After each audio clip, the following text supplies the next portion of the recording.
What's up, guys? Hello and welcome back to some more Dragon Ball FighterZ. Your boy is here with the fresh cut, and if I could describe to you why I've been gone for so long in one picture, it's this. But jokes aside, your boy is back, and I'm very happy to be back. I have a lot of videos coming up for you guys, so I hope you guys are excited for those. But today's video, let's get right into it. This is going to be why people are dropping Dragon Ball FighterZ.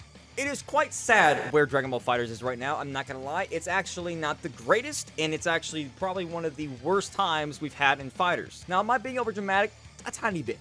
I would say the worst moment we had in Dragon Ball FighterZ history was with GT Goku in Season 2. Besides that, it's been very clear, very nice, a little bit of ups and downs, but so far, right now, we're heading down that spiral once again. Like I said, today's video is gonna be talking about why people are dropping the game. But before we move on to that, I will say, from my experience right now in FighterZ, I will say I'm quite content. I'm not having the greatest of times in the game right now, I will admit, but I'm still enjoying it to an extent. Ever since 21 Live Co came out, it's been kind of an up and down hill, and a lot of people aren't really liking her at the moment. She seems to be a pretty problematic character, and I will get to her a little bit later in the video. But like I was saying, my experience with the game right now is kind of a love-hate relationship. I either like the game one day or hate the game the other day because of what's going on. So that's kind of where I sit right now and how I feel about the game as of right now. So I would love to hear what you guys say in the comment section below and let me know how you guys feel. But moving on, let's go ahead and talk about the first reason why people are dropping the game is because of the meta. I've discussed this meta before in a video prior called Problem with Dragon Ball FighterZ, and I will discuss it here again today. It's basically still the same meta. The fusion meta is still there. There has been no patches, no updates for any characters. It's still basically the same. And with 21 Lab Co joining the fray, it's been awful. It's honestly been even worse. The meta has been a problem for a pretty long time, like I said. It's not a new thing popping up. It's not a new problem with the game. This has been an issue for quite a while. Now we have someone that they think is going to be the nerf and buff specialist of this meta to help us get through this patch. At least that's how I feel the character is kind of meant for. The fact that she has, of course, her command grab nerf that also buffs herself but nerfs your character, it seems like that was their way of saying this is how we're going to nerf the character you hate. Like I said, that's just how I feel, but I know that's not the actual reason. So the meta is definitely in a corrupt area right now. It's not fun, it's not a very enjoyable moment in the game, but it's still somewhat enjoyable to a T. Now, I know that doesn't really make too much sense, but what I'm basically trying to say is that this is the biggest love-hate relationship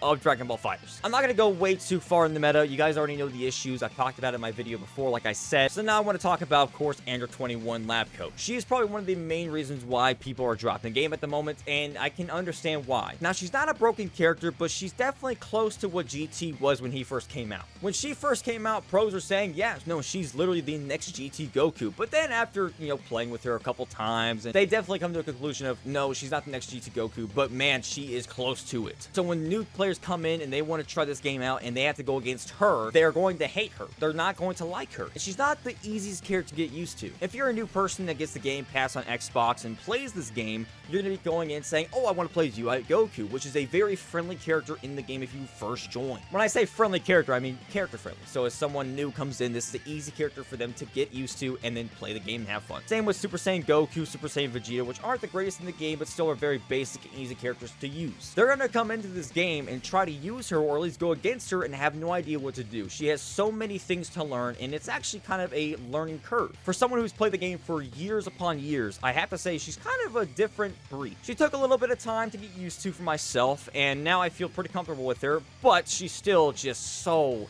annoying.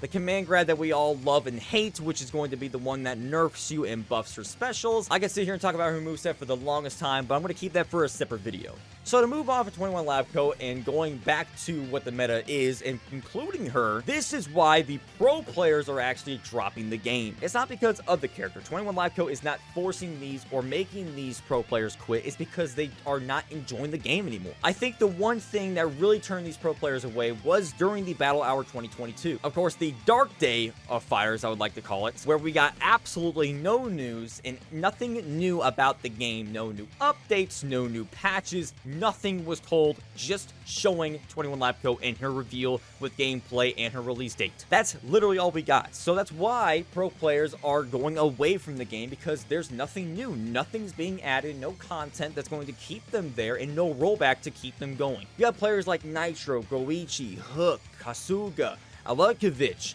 all these pro players dropping the game. Now, is that a bad thing? Yes. For the scene right now, it makes people think, oh my god, is this game that bad? I should drop it too. I'm gonna be honest, when I saw these pros tweeting saying they're gonna probably drop the game, I was actually questioning myself if I wanted to keep playing it. Obviously, I'm not gonna let their decision affect my decision, so I'm gonna keep playing this game no matter what. But I will admit, it is quite sad to see these pro players consider dropping the game, because this is what we go for. We want to see these players play. We want to see them compete in this game. So seeing these guys who we've watched for a very long time drop it, it's sad. But to move on from the pro player subject, let's go ahead and talk about another thing that's driving people away. The fact there's no updates towards online or offline events. Now, I do know EVO 2022 is definitely on the scene for Dragon Ball FighterZ, which is huge. This could really power this game up and save it and hopefully give us something at the end, because the last few times EVO has had Dragon Ball FighterZ, we've had some sort of announcements. So hopefully this time can be the same. I think anybody could tell you straight up saying Dragon Ball FighterZ is definitely at its peak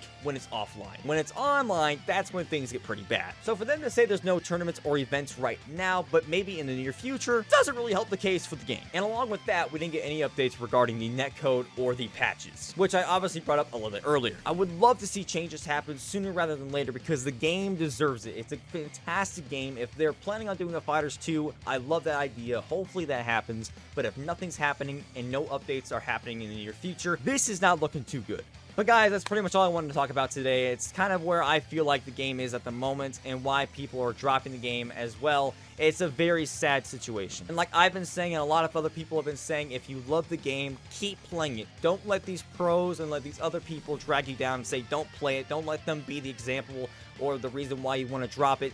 Keep playing it if you want to play. Like I told you guys in the beginning of the video, I still enjoy the game. I have a love-hate relationship with it, but I still enjoy it to an extent. So I'm going to keep playing it, so I hope you guys are too, and if you guys aren't, I completely understand. But with that being said, guys, I hope you guys enjoyed the video. Let me know your thoughts in the comment section below, and if you guys are keep playing the game, continue supporting it, and all that good stuff. I will see you guys tomorrow with another one, or the next day, whenever our next video is going to come out. I'll see you guys soon. Like, subscribe. Peace.